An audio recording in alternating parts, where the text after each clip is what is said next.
I laughed the moment my wife fell in the middle of our son's wedding. Not because it was funny, but because I finally understood that everything had reached a point of no return. Eleanor slipped into the tower of glasses, shattering it. My daughter-in-law just stood there, calm, untouched. My son said nothing. Hundreds of eyes turned toward me, waiting for anger. I didn't give it to them. I just looked at the old watch on my wrist and thought, at last the truth had stepped into the light of a ceremony they believed was perfect. Before I go on, if you feel this story is worth listening to, subscribe to the channel and leave a comment telling me where you're listening from. It helps me know that somewhere out there are still people willing to sit still and listen all the way through. And now, let me tell you what happened right after that moment.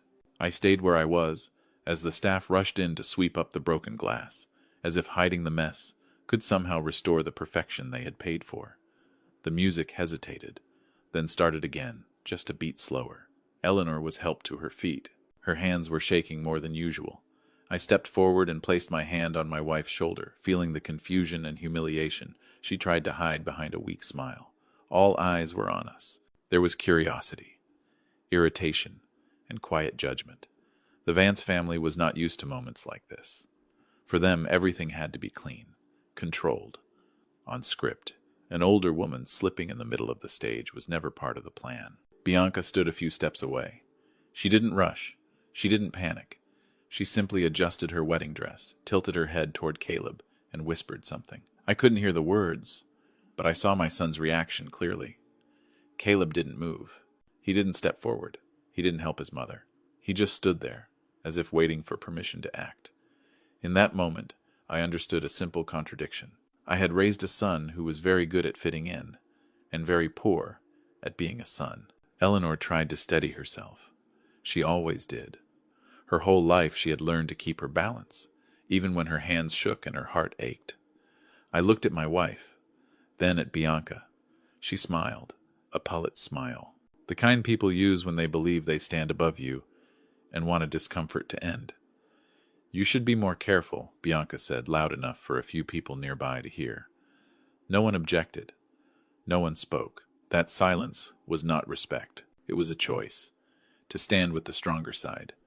I felt a laugh rise in my throat.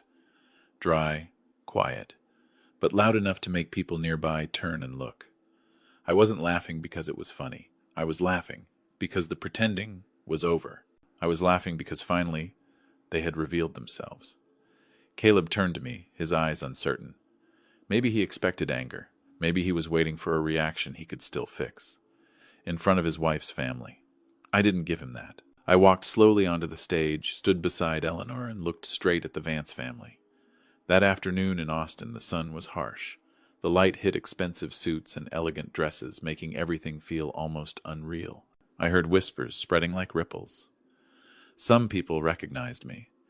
Others only knew me as the groom's father, the old man in an outdated suit. I raised my wrist and looked at my old watch. It didn't belong in that setting. It never had.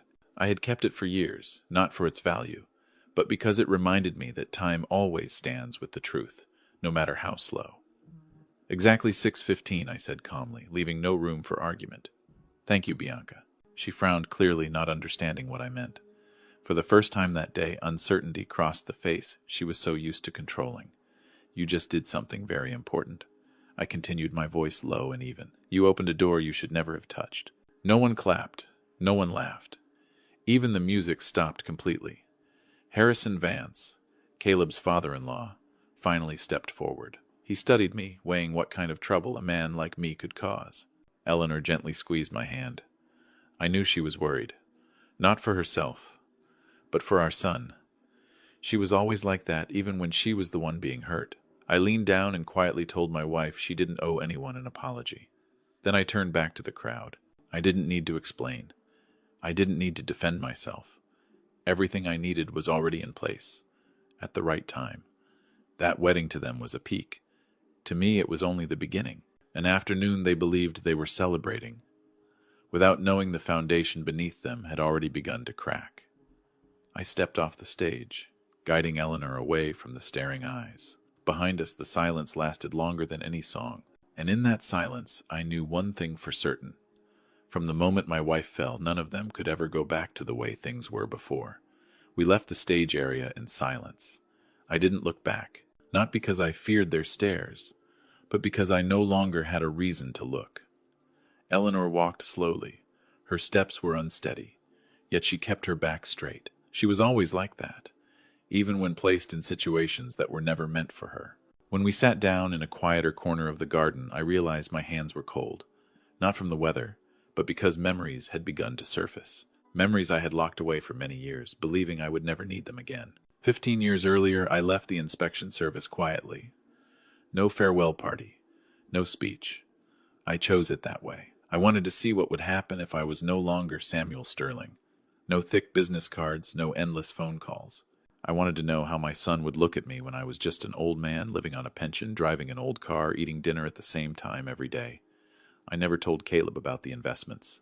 I never told him about the decisions I made back when my mind was still sharp enough to see more than a decade ahead.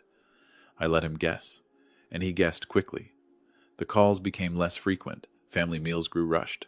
Then Bianca appeared, bringing with her a world of parties of relationships, measured by how many zeros followed the decimal point.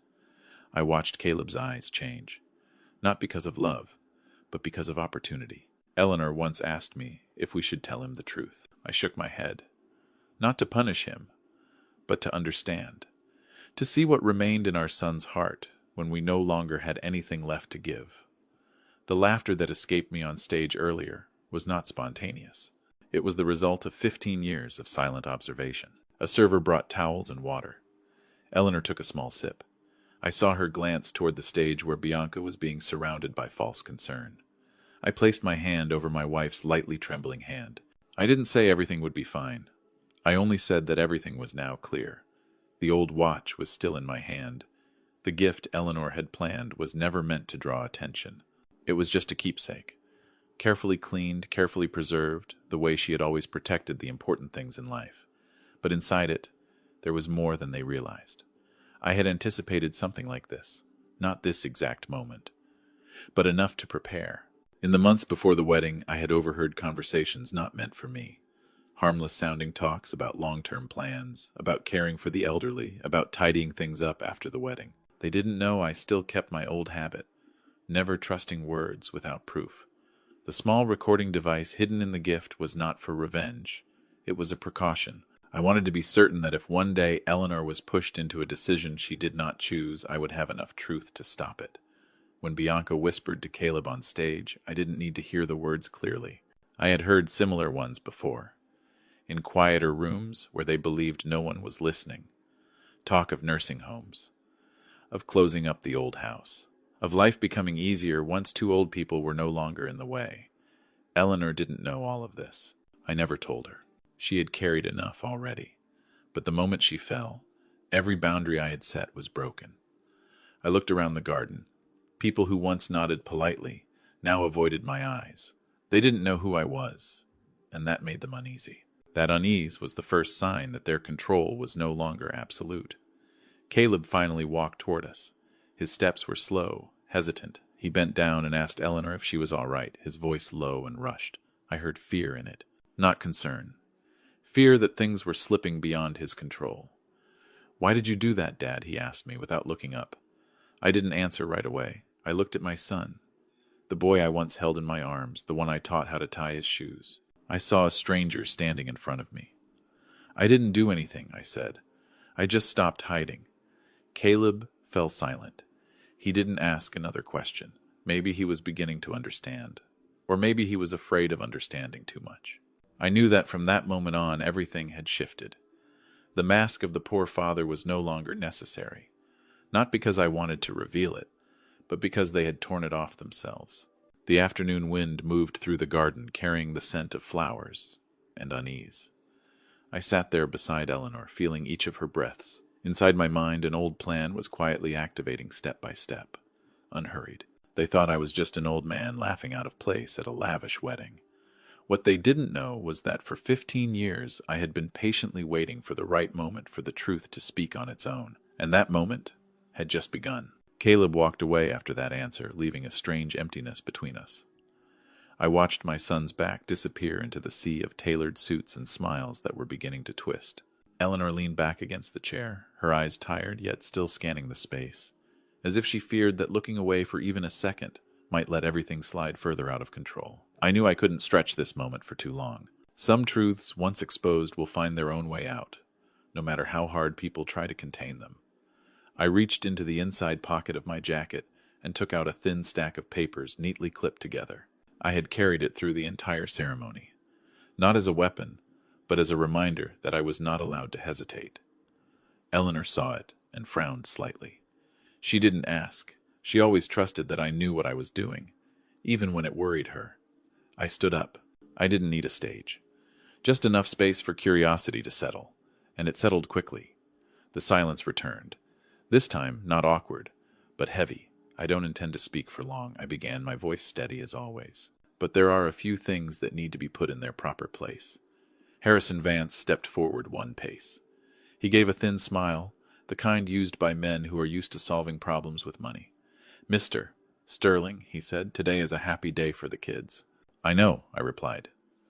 "That's exactly why I chose today." I didn't look at him for long. I opened the papers, not to read them, only to let everyone see that they existed.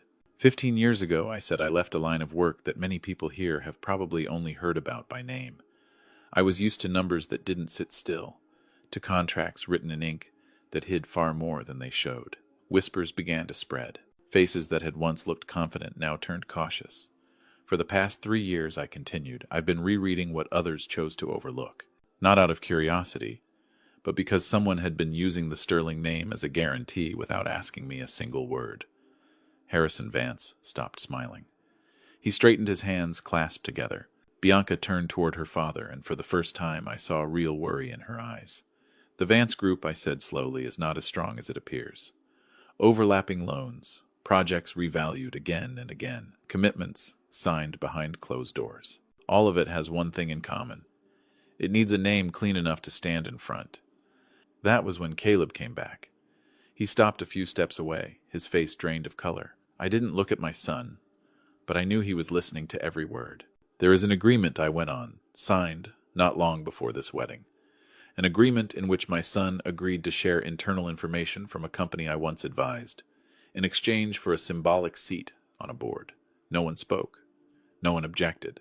This silence wasn't courtesy. It was fear. Eleanor took a quiet breath. I felt her hand trembling more strongly now. I turned to her, then to Caleb. This time, I looked him straight in the eyes. "I'm not asking you why," I said. "I just want you to understand this. Some prices are never written into contracts." Caleb opened his mouth, then closed it again. He didn't deny it. His silence was the clearest answer of all. Bianca stepped forward, her voice higher than before. "You're making this up," she said, but her eyes betrayed her. "I don't need you to believe me," I replied. "I only need you to know that everything you're standing on today was built on unstable ground." I slipped the papers back into my jacket. I didn't hand them out. I didn't need to. Those who understood already did. Those who still doubted would soon have their answers another way.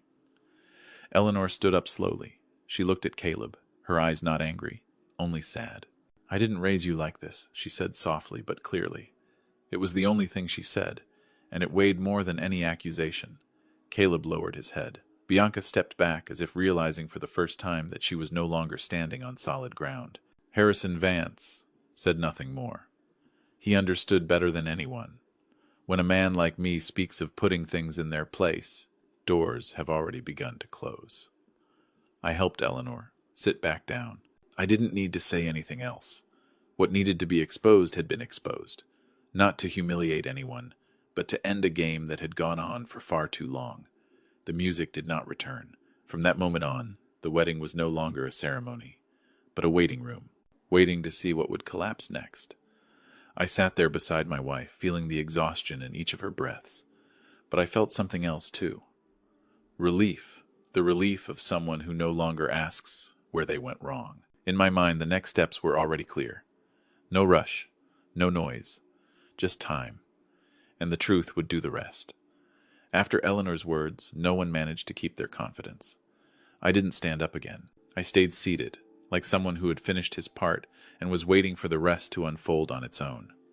There are moments when the strongest move is not to keep pressing, but to fall silent at the right time. The phone in my jacket vibrated softly. Just once. I didn't rush to check it. I knew it would vibrate again. Around me, the reception had lost its direction. Some guests checked their watches. Others pretended to chat, but their voices no longer sounded natural. Harrison Vance moved to the far side of the garden, speaking urgently with a small group. Bianca stood alone, gripping her bouquet, her face pale beneath flawless makeup. I leaned down and whispered to Eleanor that she should drink a little more water. She nodded. She didn't ask what I planned to do next. Maybe she already understood, or maybe she no longer had the strength to ask. I held my wife's hand, feeling that familiar fragility, and that feeling told me I could not hesitate. The phone vibrated a second time, longer this time. I took it out and glanced at the screen. A short message. It has started. I stood up, not to speak, but to step away from the crowd. A few eyes followed me. They didn't know that while they were still trying to preserve the dignity of a celebration, another system had already begun to move. I walked slowly, slow enough not to draw attention, steady enough to feel my heartbeat remain calm. 3 years earlier, I had started buying small pieces of the Vance family puzzle, quietly, indirectly, through names that had nothing to do with mine. I didn't do it to become richer. I did it so I would have a voice when one was needed. I stopped beneath the shade of a large oak tree, where the signal was clearer. A third message appeared, then a fourth. Cold, familiar phrases, the kind I used to read in another life. Sell orders executed. Strong market reaction.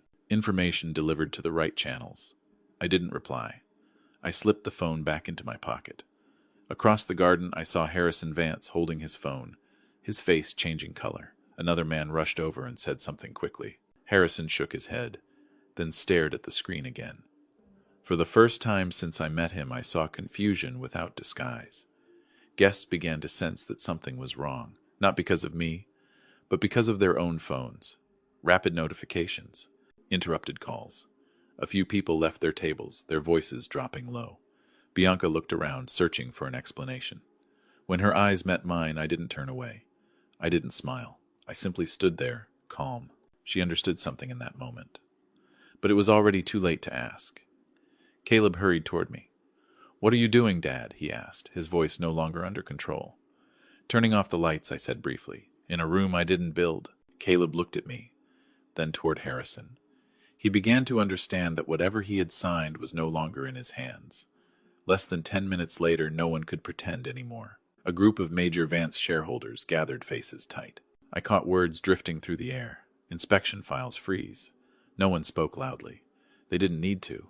Panic spread faster than any speech ever could. Eleanor remained seated, watching it all with quiet exhaustion. I returned to her side and placed my hand on her shoulder. "We're going home soon," I said softly. She nodded, as if she had been waiting to hear that for a long time. Bianca finally approached us. Her wedding dress was no longer perfectly arranged. The bouquet lay abandoned on a chair. "What do you want?" she asked, her voice trembling slightly. "I want peace," I said. "For my wife." She opened her mouth, then closed it. Not because I frightened her, but because she realized she had nothing left to bargain with.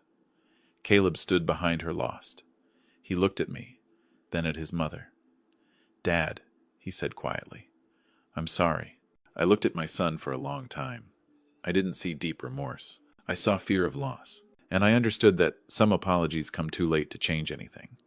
"I'm not angry," I said. "I'm just disappointed." That sentence made Caleb step back, as if he had just lost his last place to stand. The music never returned. The wedding ended not with an announcement, but with people leaving in silence. No lights, no laughter, only one bare truth remained. Power built on disregard will collapse the moment it is touched at the right point. I guided Eleanor to the car. When the door closed, I let out a long breath. Not relief, not satisfaction. Just the end of something that had to be done. Behind us, the garden lights slowly went dark. And I knew that, from that moment on, the Vance family would no longer be standing on the ground they once believed was solid. We left Austin the next morning while the city was still half asleep. There were no calls I needed to answer, and no explanations I wanted to give. I drove slowly.